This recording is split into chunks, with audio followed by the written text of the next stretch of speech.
Takže, Majku, co se vám na fekálních vozech tolik líbí? Bože, nevím, kde začít. To, co děláte, je důležité pro celou společnost. No, důležitých povolání je plno. Proč tohle? Já prostě rád pracuju rukama, víte? Když můžu něco...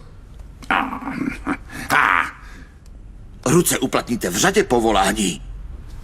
Proč tohle? Asi se mi líbí konec a začátek. Vyprázdníte septik a dopřejete nějaké šťastné rodině úplně nový start. Podle mě nemůžete člověka doopravdy poznat, dokud nepoznáte jeho odpad. Ale proč fekální odpad? Protože představa, že si vezmu gumový oblek, brýle a budu se brodit lidskými exkrementy, zní jako celoživotní dobrodružství. Je to jako být astronautem na planetě Zemi.